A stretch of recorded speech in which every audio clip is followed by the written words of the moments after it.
Just outside of Leeds, Alabama, there rests the world's largest collection of Lotus race cars. While normally they would sit quietly collecting dust in the museum, today they get unleashed as we get ready to watch round 3 of the Lotus 79 Sunday Grand Prix series. And you'll see it all live here on iRacing and the Global Sim Racing channel. I'm Joe Peak, and joining me in the booth is former racer Joey Atterbury. Behind the scenes is our director, Christian Duploy, and he's using cameras provided by Dougie Beard. Joey, Walt Monza was long, flat-out sections of racing. Today, we'll see far less full throttle time. Yeah, Barber is definitely call it a go-kart track in comparison to what these drivers were just on a week ago. So I can't wait to see how the short racetrack, but heavy elevation and some aggressive passing opportunities into those brake zones are going to produce for racing. It tends to be exciting in spite of the lack of passing chances, but this place is one of my favorite tracks, so let's introduce you to Barber with our track guide.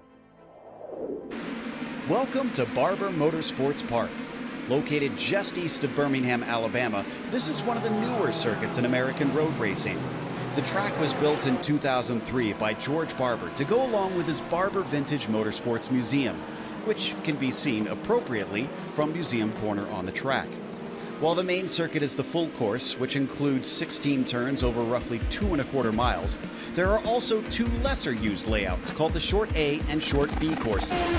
The track is known for its technical layout and hugely dramatic elevation changes. In every category of racing, it carries a reputation of making overtakes difficult. That's not to say it's impossible, with most passes happening into Charlotte's Web. Named for the spider sculpture outside the hairpin, it often suckers drivers into braking too deep with a sudden drop just as you attempt to slow the car down. That's not the most challenging part of the circuit, though. Museum Corner is reminiscent of turns like the corkscrew, with its blind entry, multiple apexes, and cliff-like plunge down a hill. IndyCar and IMSA have visited many times in the past decade, while motorcycle racing is also a regular staple here. Practice and precision are usually required to be able to find a fast lap, but there's a heavy dose of bravery also needed in a number of spots. Despite the track being very wide, accidents often collect multiple cars due to the lack of visibility over crests. All in all, this place proves tough to even seasoned veterans. But with the hillsides and trees providing beautiful natural viewing spaces and an immaculate facility, it's no wonder fans keep showing up in droves to watch the racing here. This place is really a roller coaster. Lots of elevation change, but it is technical, Joey, so you got to be on your marks. There is a lot of elevation change here at Barber Motorsports Park, and trust me, it all kicks off at the apex of turn number 1. You could even consider it the brake zone of turn number 1. Starts to go downhill, and that entire left-hander, you just got to hang on to the front end of the car till you reach that compression at the exit. And then you really want to talk about elevation. Turns 2, 3, 4, and all the way to 5. It goes uphill, heavy downhill into a compression, and then turn number 5 is your best passing opportunity on this racetrack. But you got to be careful. It is another downhill brake zone. Putting the power down coming out of turn number 5 is always important. Then look towards that 7, 8, 9 complex. That is the museum complex down there. You got to be careful about upsetting the platform up over those curbs. 10 and 11 is a fast S, and then sector number 3 is filled with elevation change, but more technical, where the drivers are having to balance the front and back end of the cars. Well, the drivers in these cars will have a lot of downforce to hold them down, but that will still see them get a little bit light over those big crests around here. As we take a look at the championship situation, Pauli Partanen has managed to win the first 2 races. What's interesting is he did not take any of the bonus points and all of that. Neither of the fastest laps and neither of the pole positions. Toku Hisada sitting behind him by 18 points. Needs to strike back a little bit. We'll see if he can do that here. Pepe Fuentes then sitting in the 3rd spot, has a very close battle between himself and Zamaloa, who had a heck of a race yesterday in the other Lotus car in the 49s over at the Nürburgring. From there, it's a big old drop-off where things get close between the drivers behind, but 5th on down are showing that it is difficult to try to run at the sharp end here, lacking the points that we see up at the top. That is just the F1 championship. We, of course, have an F2 championship as well.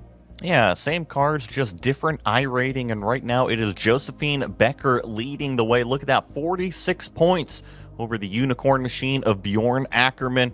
Reisman sitting here in third, only a narrow 9 points out of second, and then you see things definitely start to tighten up. Adam Klatska back here in fourth, Steinbild here in fifth, Jesse Bronin in sixth, Ben Summers seventh, Kurt Clapper eighth, Robert Simpkins in ninth, and Thomas Tuba rounding out our top 10 in those F2 driver standings. Last but not least, we have the team's standings, and Parmalat Racing currently up at the top, with Arrows sitting about 21 points behind, and appropriately, the John Player Lotus team sitting in third. But look at how close it is between themselves and the TVR team, with Dylan Freckleton, the only one contributing points there. So doing a phenomenal job there as a solo effort, essentially. Jib Racing, then another 7 points back from them. From there, Minardi, Ferrari, Fittipaldi, Koviak, and Inson wrap up the last of our 10 competing teams here this season. Real quick, Joey, could you take us through the race details? Yeah, certainly. We are here at Barber Motorsports Park, and what we are going to be doing is 31 laps for round 3 of 12 here in this season. It is an open setup, so that means you can click on that garage tab and tweak and tune on this car. You got a little bit of understeer. Well, guess what? You can fix that. And then, of course, join the community, because they love handing out the fast stuff. If building setups isn't your forte, well, trust me, like I said, join the Discord, join the community. They love to hand out the fast stuff. And then talking about the incident limits out here, 17 incidents will get you a drive-through penalty, disqualification at 25 incidents, and of course, no spare car. So it's just like real life. There's definitely some places where you could wind up in the barrier here. So that spare car, if you did have it, could wind up being valuable, but no such luck here as we watch Togo Hisada down through Museum Corner and towards the latter half of the track. He is on his second lap, and he was in P2, but Jacob Reed, Oye Zamaloa is currently in second and third now, and Partanen is on pole. It is 2/10 that the Japanese driver needs to make up. Can he do it here? Oh, pretty wide out there, but this is one of those sections of the racetrack where you really have to kind of expand on the mechanical grip. This is coming out of what is turn number 16 here. Let's see what he can do for that second lap, a 1:11.76. So he actually does not improve the lap time. That shows to be about 7/1,000 slower than what he was before. Interesting. So Togo's only going to be starting from fourth today. Not what he wanted in this situation where it's going to be so hard to pass. Jack David Spickett, in the meantime, has not set a lap yet. So let's watch on board as he gets ready to put his first time in. And I think he will have enough time for the second lap around. Here as we watch him exit out of 16 onto that main straight. You can see cars often go wide there, but he keeps it within the boundaries. Nice job, and let's see what this number 10 car puts down, a 1:12.0. So that's going to jump him up inside the top 10 all the way up until 8th. And like you said, he still has time for another lap time out there. This is Dylan Freckleton. He's another one of these drivers that has not put in a lap time yet, and this one's going to be a 1:13.0, so slide him into 17th. But both Freckleton and JDS, we know that these second laps are usually a little bit faster with the temperature. Yeah, and if Dylan does not get a better one in, he is going to be hurting. Only 17th for Dylan is massively far down compared to what he typically sees. Let's go back to JDS now as Spickett comes towards the start of the S's through 11 and 12. Very fast, sweeping left and right. And you can see as the track does crest a little bit there, but this one super blind on entry on the first part and in the second part on the exit.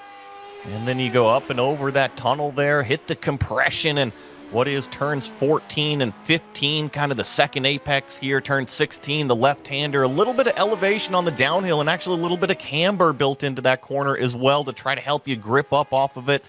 1:11.5, so he will improve his lap time, and unfortunately, Freckleton is off, missing a wheel. That number 10 car, provisional pole, 1:11.5 is P1. Yeah, I was about to say, not only did he improve, I'm trying to think if we've had a poll from Jack David Spiggott. I'll check to see if our stats are up to date here, but I don't believe we have had JDS on the top spot before, or if we have, it's been a long, long time.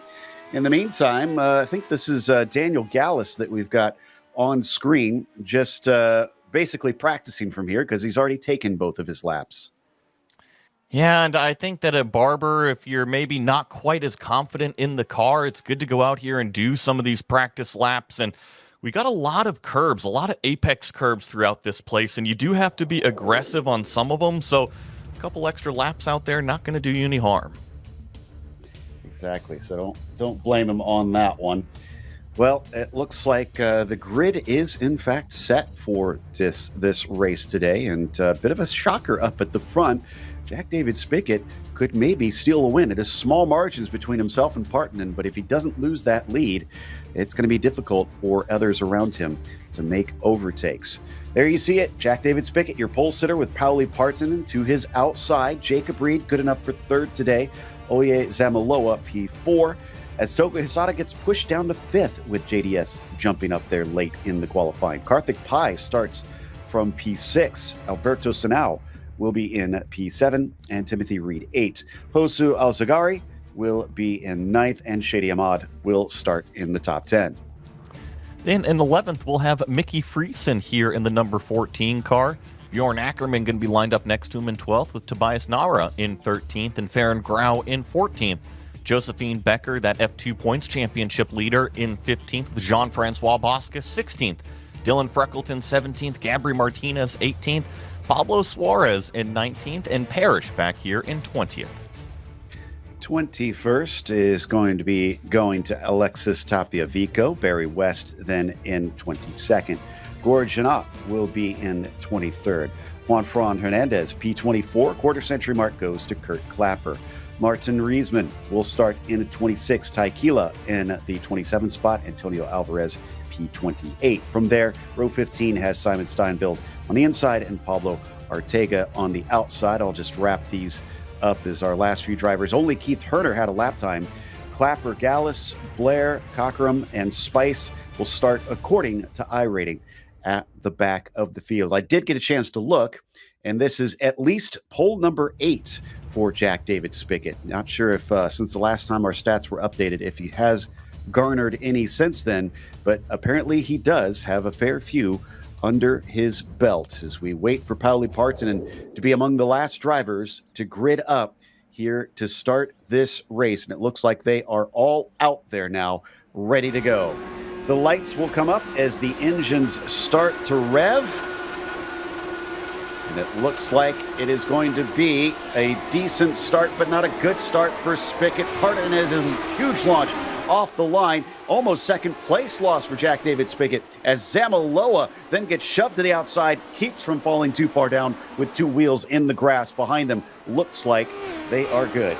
Yeah, now we hit this compression through turn number 3. Look at the entire field. Always trying to use up every millimeter of track here at Barber Motorsports Park, and 3 wide, avoiding contact down there at turn number 5. That was Togo Hisada with an aggressive braking maneuver. He slides up into 4th place. He knows he's going to have to make up these positions early or else it's going to be difficult after. Zamaloa drops another one. It's Karthik Pai with a great move into the top 5 down through Museum Corner. There, that is Karthik in that bright yellow number 6 just ahead of the number 4 of Oye Zamaloa. They get single file to head through the S's now. Partanen coming up to this fast, high-speed S-section turn number 12. You come down here and hit this compression up and over the tunnel that we've got here at Barber Motorsports Park, and then once again down into sector number 3. Really got to woe the car down through here. Some of the slowest sets of corners that we've got on this entire 16-turn facility. And now we come back out complete lap number 1. I think we may have gotten away without any major incidents. I see Juan Fran Hernandez a little bit far back, but otherwise, everybody has completed lap 1 with it not knocking wheels against one another. Bjorn Ackerman coming through the Alabama roller coaster, trying to set up for a pass for 12th here. That's Mickey Friesen just in front of him. And in fact, there's a whole bunch of cars as they fan out down into Charlotte's Web, and there is contact this time. That's going to send Nara off into the runoff and stuck waiting for an opening. Unfortunate there for the number 23 car, but that's what I like to see. He grabbed reverse instead of pulling it out onto the racetrack. That is heads-up driving from Nara. Just really unfortunate how many positions he's now lost. Down to the braking, trying to get back into it, but Tobias is definitely in the thick of the fighting. My goodness, even though this was split, 36 cars is a lot around here. Yeah. Even IndyCar doesn't see this many open wheelers try to compete. I was going to make that point that it is a packed racetrack with these open wheelers. These Lotus 79s are so fast around here, and we actually just had another incident. Oh, a huge incident on the backside of the racetrack. This is probably 4, 5, or even more cars. Here's one of them, Artiga involved. I think that Kirk Clapper was also involved, Aaron Blair. That was a big one. And Nara as well, the Argentinian. Second incident in one lap, unfortunately, as we come back around up over the crest of turn 4. Josephine Becker with a lot of pressure being put on for that 15th spot. And it looks like the German driver is going to be able to take that away. Nice job there. And this is a good battle, like you said, right here for the top 15. And now getting a little bit aggressive, taking a look down to the inside there. Of course, we're watching Josephine Becker with Farron Grau, given that attack there on the defense, or right on the back end. Back up to Spickett. I'm sure he's going to be kicking himself for losing that lead, because Partanen's going to be a tough customer to get by. But watch out for Jacob Reed in behind them. They'll switch back around through 16 onto the main straight once again. 4 laps now done in this race. They're going to go by fast, even though there's 31 to try and complete here today. And as we can see, there's not much to separate our top 4. And while we got our eyes on the Pepsi machine here, yes, he's got a lot of pressure from the back. Jacob Reed, also Togo Hisada right there applying that pressure. But give props to this number 10 car. I mean, he was nowhere on that first lap in qualifying, stole away pole position from Pauli Partanen. And yeah, maybe didn't get the best standing start that he had wished for. However, he is yet to let go. He's only, call it, maybe 4 or 5 car lengths behind the leader, and that's actually an even gap between himself and Jacob Reed as well. So as we exit out of the museum turn, once again, there you see Pauli's number 2 leading the way. Jack David Spickett doing a pretty good job keeping him honest at this stage. And let's see what happened in this big incident. Oh, Tobias, very much wrong place, wrong time, and a car just maybe going a bit wide and clipping the grass, then into the side of the Argentinian. Yeah, there, like you saw, there was an incident in front of him, some people avoiding action, and you got to feel for Nara because he was kind of innocent victim in 2 incidents now. A little bit unfortunate for that 23. Back to our top 4 once again. Continue to spread away from Karthik Pai, now up to about 1.5 seconds. Togo Hisada, though, taking the fastest lap. That's a little bit interesting. These cars do get lighter as the race goes on, so they tend to put in their quickest laps later in the race we go. You had mentioned we got 36 cars. Well, it's now down to 33 cars. I'm actually going to check to see where the furthest back is. They're reaching start-finish line right now. We've only reached lap 5 of this race. I think the lap traffic is going to play a factor come in the later stages of this one. I think you're right, very much so. And there's very few places to try to get by traffic easily. So you need a little bit of cooperation from those in front of you. Speaking of those in front of you, Spickett looked very strong coming through the S's once again. I kind of wonder what the differences in setups do look like between these top drivers, because we know that Partanen likes to try and trim it out to keep straight line speed. And we do know that JDS kind of brings some alternate setups every now and then. Typically, he's trying to do something a little bit different than what Partanen or Hisada does out there. So maybe this is one of those racetracks where he's unveiled maybe a super high downforce setup, and it's just providing him all of that grip, maybe a little bit more downforce than those cars around him. All right, so coming back down into Charlotte's Web. It's getting very close. I noticed that as well around the penultimate turn, that Hisada nearly got to the gearbox of Jacob Reed there, but just can't seem to find a way by. Does look like the 5 is slightly quicker currently.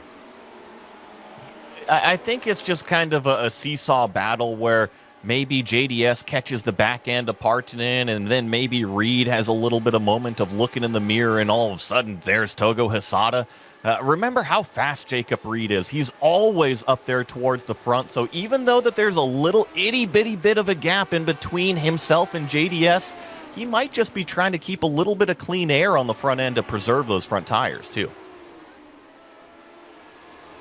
So this is to try and wrap up the lap out of turn 16.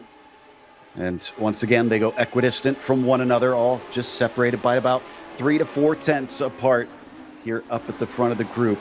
And Jacob Reed having a few connection issues in the midst of this as he suddenly disappeared from this group. Which could be good, could be bad if you're Togo Hisada, because if that car reappears, we don't know where it's going to show up.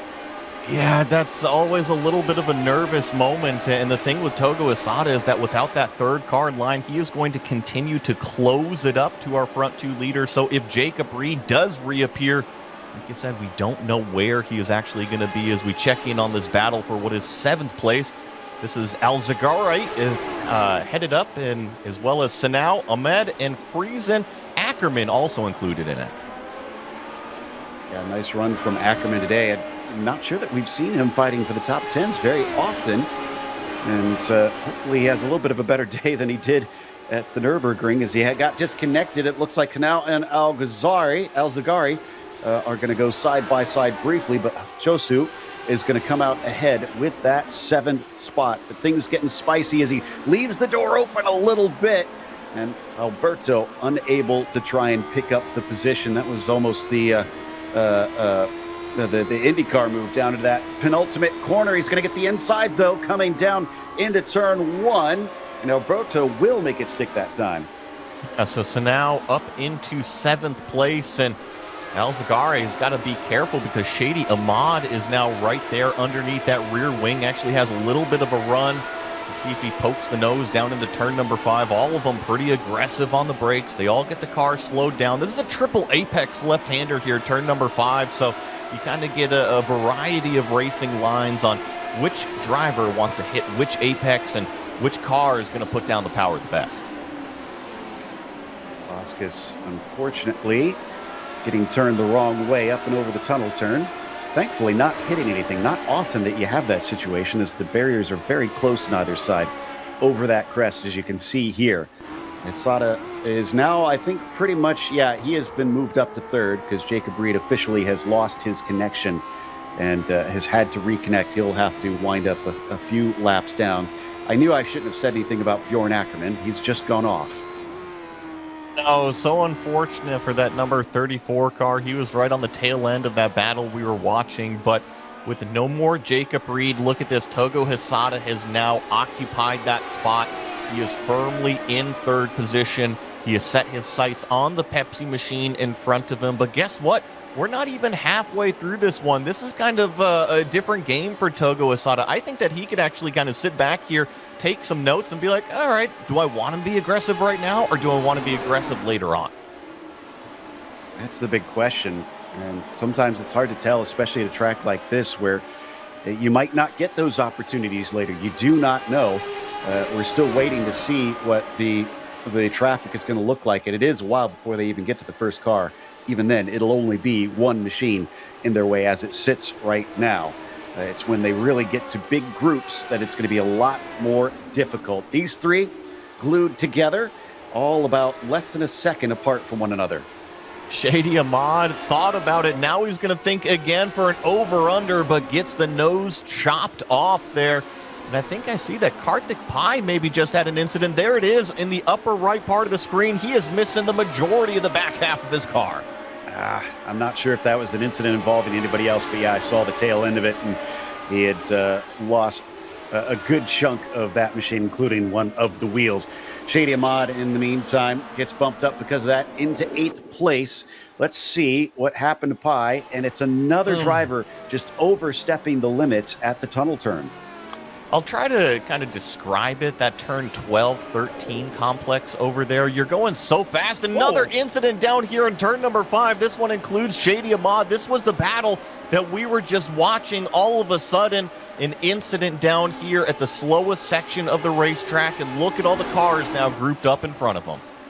And you know who took the best advantage of that? Josephine Becker. Everybody just kind of piled into one another, unfortunately, and she squeaked through. The number 32, so 32nd on iRating, is running 8th right now. She is up for a lot of points. Meanwhile, Dylan Freckleton also kind of got balked behind all that action. He is now in the thick of it. That's Gabby Martinez ahead and Farron Grau behind. Take a look at this replay here. So Shady Ahmad, it didn't look like there was actually any contact in the braking zone. Maybe just locked up the rears, had that half spin, and unfortunately everybody else kind of had nowhere to go once they were parked perpendicular on the racetrack and were side by side on the front straightaway. Freckleton, the purple car on the inside, he's trying to take away that position, slides in front of Farron Grau. He's not got it done yet, though. Farron Grau fighting back, has the shorter distance. Both of them pushing hard to get on the throttle up and over the hill. You can see how difficult it is to find traction. The inside goes back to Freckleton. The driver from the Isle of Man will absolutely chop him off this time. And in fact, another position goes to Vico, who sneaks through on Farron Grau, who is boxed in, or is he? 3 wide. This is not going to work coming into the museum quarter. And thankfully, Vico backs out. Yeah, that was a little bit of a help from Vico in that black car, because you saw Freckleton start to squeeze it over onto the racing line, and what was room for 3 wide all of a sudden became room for probably 2 3/4 wide. So good job from Vico to back out of that one. I think that was wise in that situation. I'm sure he's hungry for spots, but it's just not going to end well for all involved. Freckleton, we don't know what sort of damage he has from that contact, him being involved in that little incident down into Charlotte's Web. Clearly on the back foot, though, because Farron Grau is hassling him. You know, that brings up a good point. I'm going to go ahead and check, and Farron Grau already with an aggressive maneuver. Freckleton chops the nose, left enough room, but thankfully no contact between the two. And Joe, to your point, I see heavy front wing damage on this purple number 8. He is definitely being affected. And it looks like a lot of it is straight line speed. You can see just struggles on the straightaways as we ride on board with Vico again, trying to see if he can get stuck into this battle. But this time, Grau will not be denied. He pulls the over-under and gets through on Freckleton. Let's see how aggressive Dylan's going to be. He really, I think, is saying, yeah, I don't have the straight line speed, so I'm going to do everything I can in these corners as well as these brake zones to be overly aggressive. And as long as he's not banging into any other competitors out there, I think that's how he has to drive this car. He's on the defense once again. This is Vico trying to take a look, but Freckleton just kind of put his car right where he needed to. Uh-oh, here comes the attack. Yeah, another car going wide, dipping the wheels off into the grass out of the tunnel, and that costs him one more. Vico now up into 12th. Behind them, there was an incident, I think, Shady Ahmad potentially involved in that. It was off screen. But another high-speed accident into 12 and 13. Fortunate there for Shady, but I think we're still doing pretty good. I do see that, I see that Jacob Reed has officially connected back up in here, so he is out there on the racetrack again, and we actually only have 2 cars that are no longer running. Yeah, I love seeing that in spite of the issue that Jacob is going to try and finish this race. It'd be so easy to just give it up knowing that, he's out of a potential win there, but he knows that there could be valuable points, and who knows what could happen later on in this race. He is a lap down, unfortunately. And to your point, I mean, how easy is it? We've all been in the sim here. This is some good action down into turn number 5, and what happens when you get disconnected? You're heartbroken, you feel flustered and everything, and most of the time you're never going to come back. But Jacob Reed is a top competitor out here on iRacing, and he does not have that mentality. He wants to get back out there and turn laps on the playground with everybody. Kurt Clapper versus Keith Herner. Herner comes out ahead in that one into 26. Kurt still sticking close to the gearbox of that car. So a little bit farther down the order. These are some of the battles that I am worried about when the leaders start to catch. If they're still this close, it's going to be a nightmare trying to navigate this. Well, and they're going up and through turn number 12 and 13. The leaders are going through the museum corner right now. Look at this, still side by side here with Kurt Clapper and Keith Herner. Looks like Kurt Clapper is finally going to get the position. It's actually going to leave Keith Herner on the back foot because Martin Reisman is now taking advantage as well. Hernandez is all in this mix. This is a good call. It's 6-car scrap. Yep, and Hernandez is the last one in this group, trying to get underneath there a little bit, and he's just got a side-by-side with Riesman, but he's going to be on the wrong side coming down to the brakeman. Riesman way to the inside and way too deep. Not going to make that corner as he just, I think, clipped Keith Herner, and Herner's missing a wheel. Yes, there was contact, and it just seemed to dislodge the front left wheel off of Keith Herner's car. Maybe the pit crew didn't have that one 100% tight. I'm trying to figure out if this is okay. Yeah, I it's think definitely that is damage accurate from the turn 5 incident. Yeah. Well, I sometimes, the servers don't give us quite the accurate information, and he was going pretty fast for a 3-wheeled car, but now he's finally had to check up, realizing he's not going to be able to keep up the pace. Back to our top 3. Zamaloa now about 4 seconds behind them. We see that little puff every single time they come down through the museum corner. It looks like Partanen and some of these faster guys have figured out you could really push the limits, getting one wheel up into the air over those curves. JDS is applying even more pressure now to the back of Pauli Partanen. Typically, we see Pauli in the middle section of this race really start to kind of grow that lead, but Jack David Spickett has hung on to be a tough customer, has sat right there in the slipstream the entire time. My one thing, though, is that does JDS have enough speed to make a move, or is he just sitting here? That's a good question, because he technically did out-qualify the number 2. So on paper, he should have more speed, but how much more speed is, I think, the big question. You can't always tell based on those qualifying what the race pace is going to look like between the pair of them. And especially with Hisada kind of hovering in the background, how much does Jack David Spickett want to make an attempt, knowing that that could backfire on him?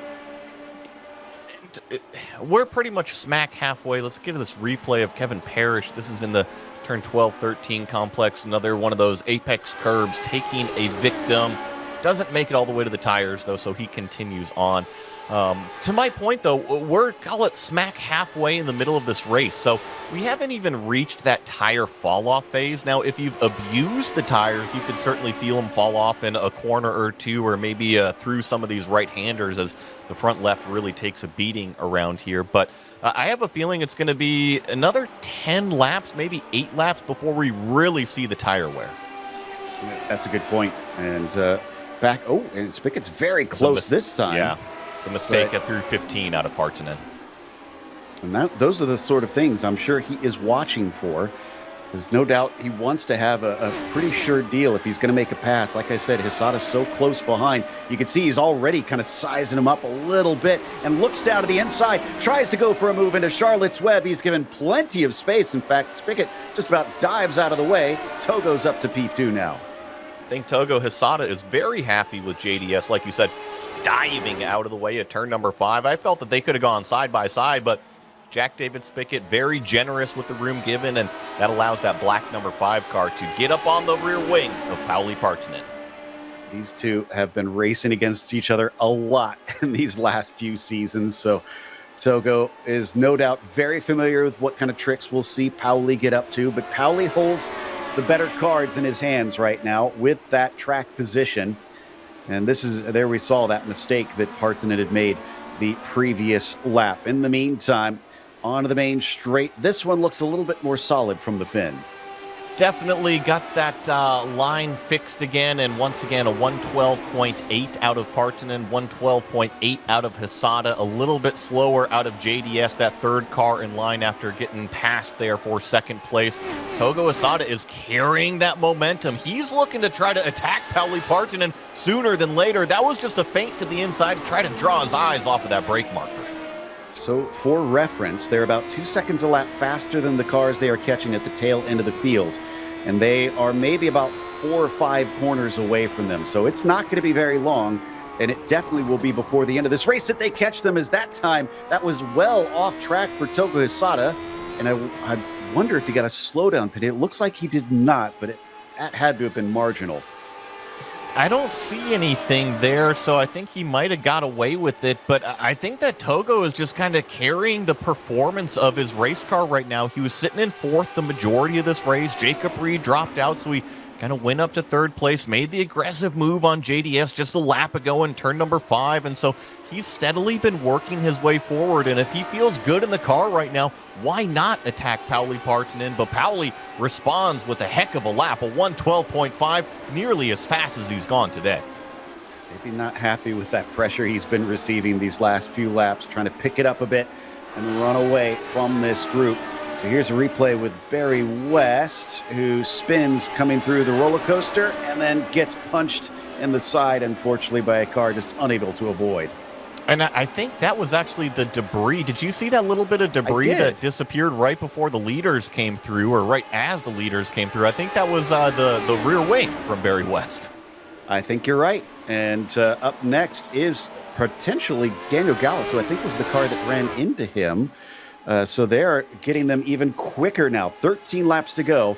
So, yes, we are past halfway, as Joey had mentioned, but they're reeling in the back of the field at a rate of knots. And I know we've been building up to it, but it's just it's going to be a major factor in this, as well as the drivers tend to behave in the lap traffic. There are some things that you cannot avoid in this style of racing. Looks like Togo Hisada has aged a few years here, the number 5 car. I believe this is Barry West. Barry West, yeah. Down there, our big cat. But, yeah, I think he'll look at that and be like, oh, you know, I'm looking pretty fast out here today. Wise beyond his years, the number 5. But Jack David Spickett hoping to get a little bit clever on him after he got mugged down into this corner a few laps ago. Can he try and fight back on him? Because that certainly looked like opportunistic moves from Togo Hisada to try to get by him. He was close, yes, but seemed to be facilitated by Spickett maybe being a bit slow out of turn 4 into 5. So there could be chances for the 10 trying to get stuck back in. Now, a few years ago, it was always Yuka versus Pauli up front, and I always compared it. They were playing chess while everybody else was playing checkers. Now, I wonder if Pauli Partanen has kind of shifted back into that mode here today, because he had a good commanding lead. It didn't seem like he was setting overall fastest lap as the race turned on, but now that he's got his main competitor behind him, all of a sudden he's grabbed another gear, a 12.4 that last time by. Let's see what it is this time, a 12.5. So, I mean, talk about turning extremely fast laps. That's another 0.3 faster than what he was doing when he was leading Jack David Spickett. But worth noting, Hisada's last lap was a 12.4. So he is continuing to gain here and there. He does have the speed. Watching from onboard Jack, he looks a little farther away than he did before. I think it's because these two have turned it up that extra, call it 5%. Now, Jack David Spickett was doing a tremendous job hanging on to the back of Pauli Partanen, but what if Pauli was just saving that little bit, maybe 1% here, maybe 1% there, 2% here, and now all of a sudden, because he's got Togo on, he can't afford to do that anymore. He's got to run away, and that might be that performance difference we're seeing. And something we haven't mentioned, you know, you talked a little bit about saving the tires. It's 101 Fahrenheit on the track surface, so it's a little bit hot today on the track. And that could also play into Pauli Partanen's hands. With having all of that clean air on the front wing that entire time, it allows him to drive the car where he wants to. Togo Hisada, because he's following, he can't always just follow in the tire tracks of Pauli Partanen. He's got to search for some of that clean air. So yeah, the advantage should go to Partanen as long as he's managing his stuff. But the advantage that lap by a good margin was Hisada, new fastest lap of the race. We know he likes to make this move down into turn 5, but not this time. I thought he was close enough, but maybe Togo doesn't think so. A little bit of a later turn-in and later apex from Partanen allows him to put the power down a little bit sooner, so he kind of escapes away half a car length from Togo Hisada. Togo more aggressive on all of the apex curbs, going down through that museum section, and now we approach the fast turn 10 and 11 flat out through here. Stay off of those apex curbs, and this upcoming section we've seen a lot of drivers have trouble with. Hit this compression, but stay off of that apex curb. Have the car unweighted up and over the tunnel. There's a lot going on here in Sector 3. And these onboards really give you an idea of how quick the track comes at you. There is just no room to relax. You have this front straightaway, and you got a couple seconds to catch your breath, but then it is right back into it as soon as we get to the end of it here. I'm with you from your point maybe a handful of laps ago. We were talking about how Pauli Partonen always trims out the car, and just the attitude difference from how Togo is driving in this onboard. He's attacking the racetrack, attacking the brake zones. What's Pauli Partonen doing? Leaving the door open, late apexes. The car is a little loose, but when he stands on the gas, it goes. And that has caused some frustration for Togo Hisada. 9 laps left to go. The opportunities will start to run out unless he starts to get a bit more aggressive. I don't think we've quite seen it from Togo yet. He's gotten close to him, but we saw the kind of dives he's willing to do on Jack David Spickett, and nothing seems to have cropped up with an attack on Partonen yet. No, and this is just a glimpse of our battle for 7th place. This is Alzagari holding on off of Josephine Becker. Becker's looking to grab 7th position, looking to make it +8 on the day. This would be a great race for that number 32 car, but kind of back to my point about Partonen versus Togo Hisada. You were mentioning how aggressive he likes to be down there in turn number 5 as we see Timothy Reed go for a spin. If he does have more downforce than Pauli Partonen, that will also give him the confidence that, hey, I can make this outbraking maneuver because I have all that extra grip. Love what I'm seeing here from the 32 of Josephine Becker. Just sticking close to Josu, but the 9 car will hold her off at least for the time being. Back down into turn 1. You can see the big plunge into that corner as then it just rises back up and then falls once again for a long, long time. And then Joey talked about that huge compression there. Ooh, Togo Hisada. That definitely looked like a little bit more of a move of some sort. Didn't quite work, but here they go. There's that lap traffic in front of them. Will they pull off to the side? Yes, they do. That was Boscus just letting them go. Yeah, and I think there's actually going to be 1 or 2 more just up the road here. So you were right. Togo Hisada was right on that rear wing going through the museum section. Really opens up turn number 15 to try to carry the speed. Partonen does an excellent job of getting on the gas, though, to get onto this front straightaway. So we're going to start another lap here. 7 laps to go at Barber Motorsports Park, and the traffic is going to be a lot more here in this remaining few laps. On board with 2nd place. They're catching up to also a battle in front of them soon, and that is going to play a major factor in it. Once they get past this single car, then suddenly Riesman, Clapper, and Barry West are all scuffling for the 20th positions or so. I'm with you that Togo Hisada has a big-time performance advantage on the brakes into turn number 5, so I think that's probably where I would circle the most common point for a move to be. However, I'm also looking down towards turn number 15. Remember how I mentioned he really opened up the radius and carried the speed through that last time? I think if he's close enough to Pauli Partonen, he could pull one of those last corner maneuvers. Got to get to the inside of this lap car. Thankfully, they were heads up. It's very rare that you see passes into 16, but not impossible. And I'm sure Hisada will know it. Partonen will probably be well aware of that fact. He'll try to cover that off if he just gets a whiff of the thought that Togo might try and sneak through. Now they have caught up to Kurt Clapper and Martin Riesman, who I think Martin just made that pass recently. This is going to get very, very busy, like you were saying, because it is that battle. Togo Hisada takes a look down into turn number 5. That was more one of those, I'm going to hit my same brake marker, but just kind of pop out, see if I can distract Pauli Partonen. I think that was Keith Clapper that they're going by right now, so he gets out of the way.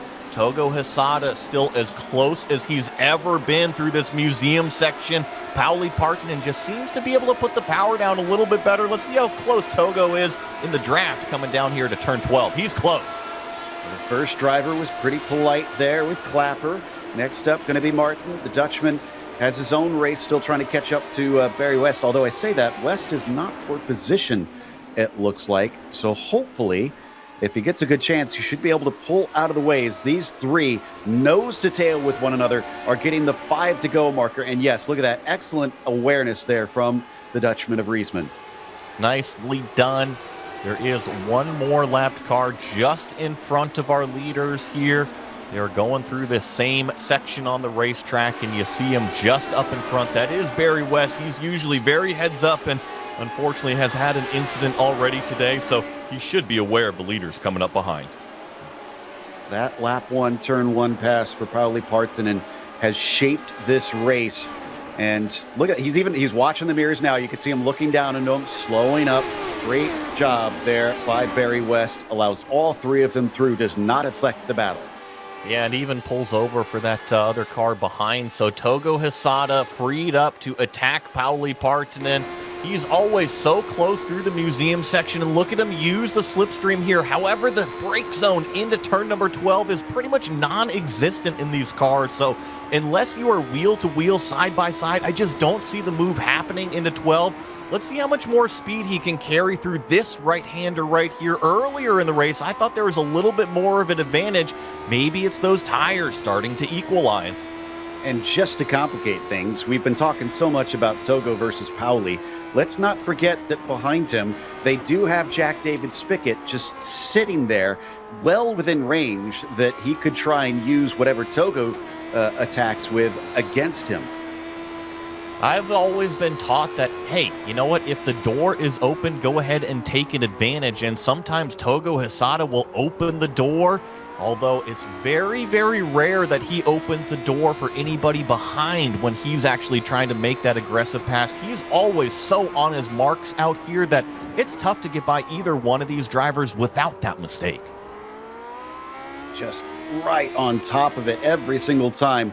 Frustration, no doubt, starting to build in Togo Hisada, knowing he's so close, but can't seem to make the right move at the right place to get by Partanen. And even if he does, he's got to make sure that Partanen doesn't just breeze right back past in a straight line. That was a big slide from Togo that time over the tunnel turn. Maybe JDS is feeling a little bit feisty, and maybe he has a little bit more grip than both of the cars directly in front of him. Look at this tremendous train that we've got, starting with Mickey Friesen, including Pablo Suarez, Jason Clapper, Kevin Parrish, Antonio Alvarez, Gord Janot. That is one big train going through turn number 5, and oh, we have some contact down there. That's going to be Clapper and Suarez who get turned the wrong way. I think that started with Suarez getting loose, and then it chain reactioned back into them, unfortunately. Meanwhile, that means that they're going to be caught even quicker by this group now behind them. And, oh yeah, another battle for position, I believe, in front of them coming up. 3 cars fighting for 20th. So here's the thing about Barber Motorsports Park is that we can kind of circle where the potential passing opportunities can happen. With 3 laps to go, really call it 2.5 laps to go, and Togo Hisada is just simply running out of opportunities. I think that he's really only got 2, maybe 3 more opportunities left in this race. Well, then I have to ask you, Joey, if you're in Togo Hisada's position, if he has to get creative, where are you seeing the opportunities? Right here. I think that Pauli Partanen, as long as you are close enough, you can take his eyes off of the racetrack and put him in the mirror. There is a car on the front straightaway pointed the wrong way. Thankfully, didn't affect our leaders. But I think the most realistic shot is coming up here into turn number 5. Look at Togo's really trying to keep the car narrow, try to keep it in the slipstream of Partanen. This could be the opportunity, Joe. This is about the closest we've seen him get coming down into Charlotte's Web. As we watch from Spickett's perspective, he is going to try and show the nose down to the inside. He's given room at the apex by our leader, but this is where the straight line advantage is going to help out with Pauli Partanen. The Finn has the inside. He's got pretty good speed, but he's not brave enough on the brakes. Is that too brave? And Togo Hisada sends it into a spin off to the side. He will not make the pass and lose second place in the process. He gave it everything that he possibly could. He tried to stretch it around the outside. We knew that he had the grip. We knew that he had the downforce. He pushed the limit and unfortunately pushed just a little bit past it. This is going to give a lap and a half to JDS to maybe try and get revenge. He lost it on the first lap. Could he get it back on the final lap as they come out of the final turn? We're going to take one more look at it. And yeah, I think both drivers were on the limit here. And it's exactly what Togo needed to do, right? He needed to push the issue on the outside, and unfortunately, he was just a little bit wide, clobbered that curb with all 4 wheels. I think if he had clobbered it with 2 wheels, he probably would have been okay, but it upset the platform, and we saw what happened. I think Togo can be proud that he gave it everything and didn't leave it on the table. If it didn't get the win, well, then that's just the way the cards fell today. Jack David Spigot does close up behind Pauli Partanen, but I haven't seen him within range of a pass. However, look at this lap traffic. They are now catching that battle I was talking about. 3 cars all fighting for position, so they're not going to be in a hurry to pull over. This could get very interesting. JDS is sitting here licking his lips saying, yes, please, hold up Pauli Partanen through this fast 12-13. There goes one of the cars sliding off the racetrack. Partanen still going to have to deal with at least one around the outside. This is the opportunity JDS is looking for. He's trying to get to the inside. Big time wiggle. One more corner remaining. Partanen was wise, and he blocked the inside as quickly as he could. That will hold on to the win as Partanen goes 3 for 3 to start this season here at the end of 2025. A tense finish there at the end, but Partanen will beat Spigot, our pole sitter, and Husada does collect a podium finish. Fireworks. I mean, we always think that these Lotus 79 races are some of the best, but I think that today's race just kind of proved it. We had minimal retirements. We're still 3 wide. Oh my goodness. That was through the final set of corners here, and it looks like Vico is going to end up with a top 10. This just proves my point. We had a heck of a battle up front, and here it is to collect a top 10. They were still fighting in that last set of corners. Yeah, that was Boskus, a lapped car, doing his best to get out of the way, again in the same spot that we saw before, but with no place to take it. What about Jason Clapper here? Usually our hard charger. In fact, I think he is. No, he's not.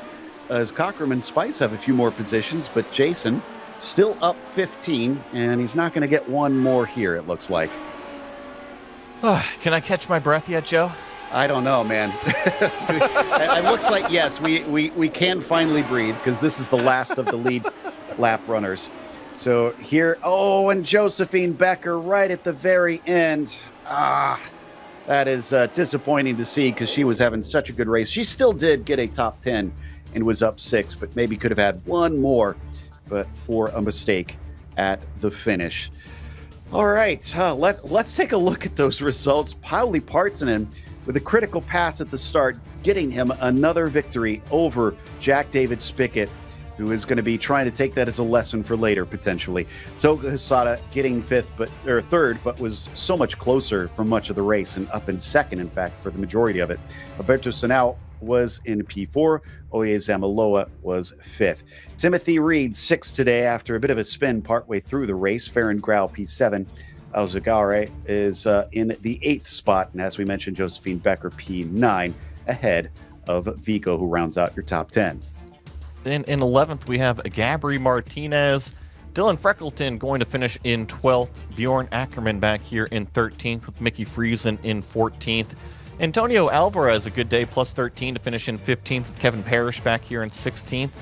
Jason Clapper in 17th, Gorgenot in 18th, and then comes our official biggest mover of the day. That is Matt Cockrum, plus 16 on the day to finish in 19th. I got to give a shout out to Ellis Spice as well here in 20th. He was also plus 16 on the day. Then from there, 21st was cars a lap down with Steinbild in that 21st spot. You've got Hernandez 22nd. Riesman 23rd and Kurt Clapper 24th. They lapped quite a few cars there at the end. Gallus P25 and Reed, who I found out had his game crash, and that's why he disappeared. Yeah, so Jean-Francois Boskus 2 laps down in 27th. Suarez 28th, and Barry West getting back out on track 3 laps down in 29th. Aaron Blair 30th. I believe we're getting into the DNFs from here on out. Ortega, Kilo, Herner, Ahmad, Pai, Nara, the last of your field. Does look like we have Pauli Partanen ready to chat with us. So why don't we have a little conversation about what was no doubt a tense race from his perspective. Pauli, though, they say you can't win a race on lap 1, but today probably felt like it a bit.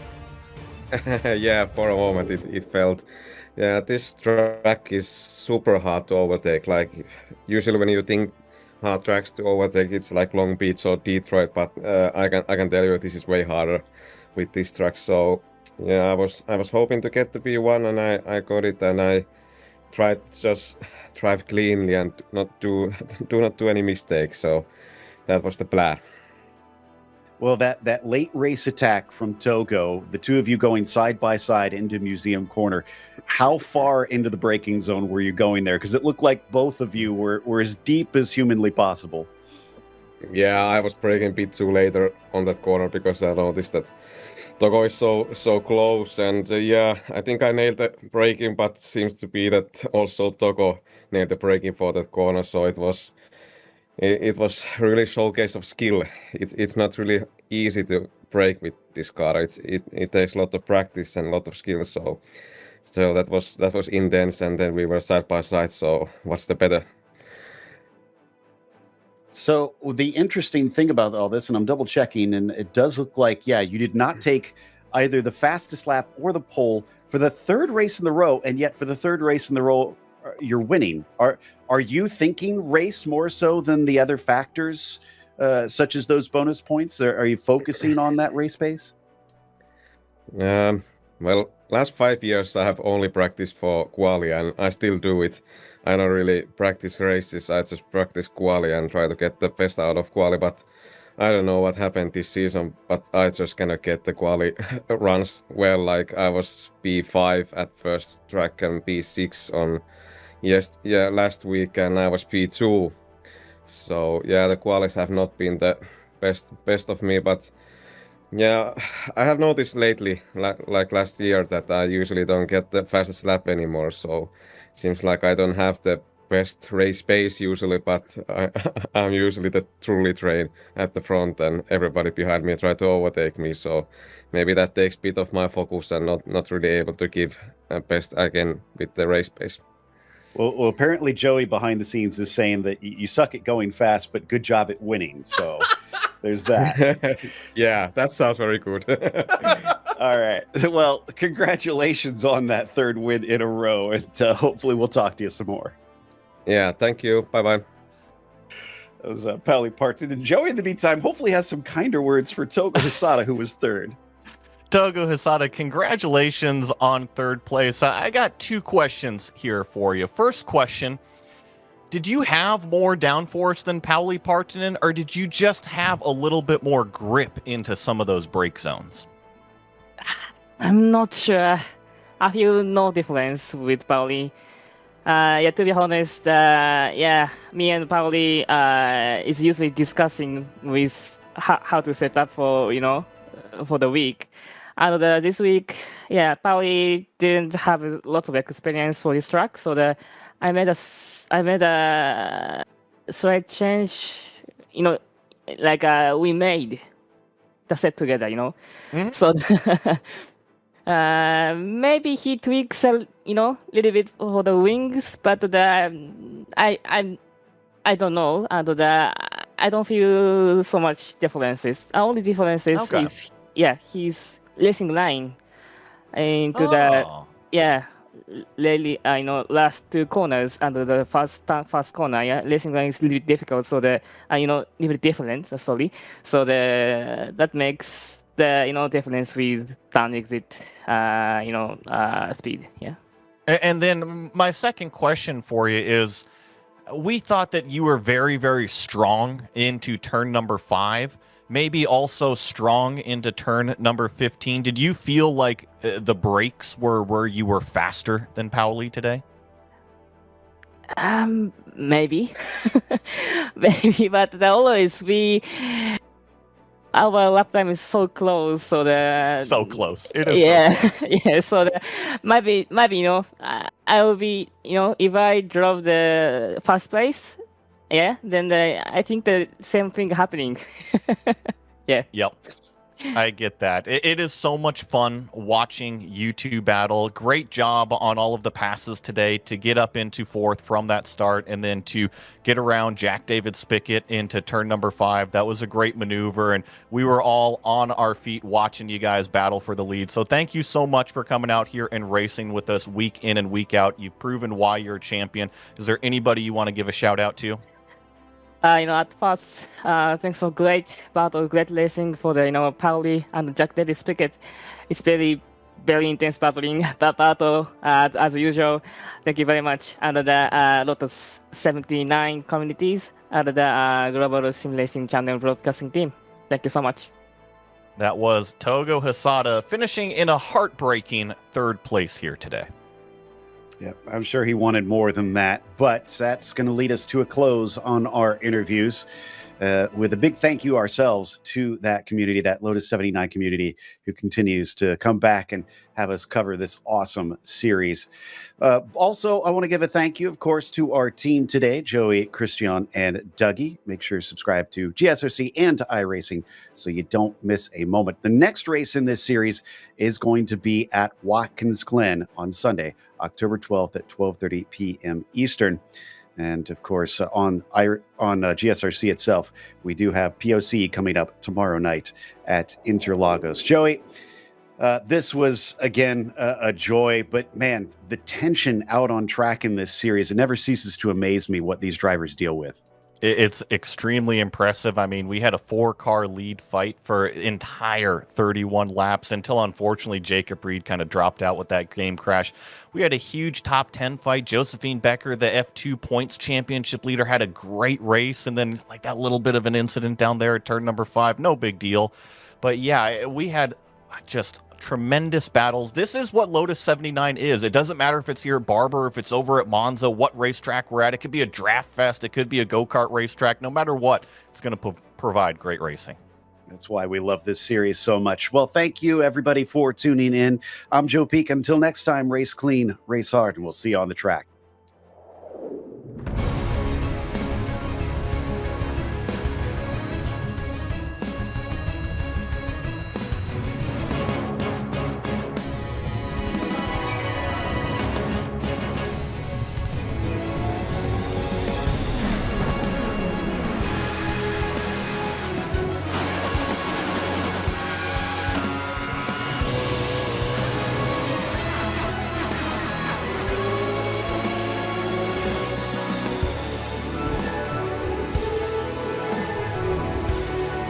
This is iRacing.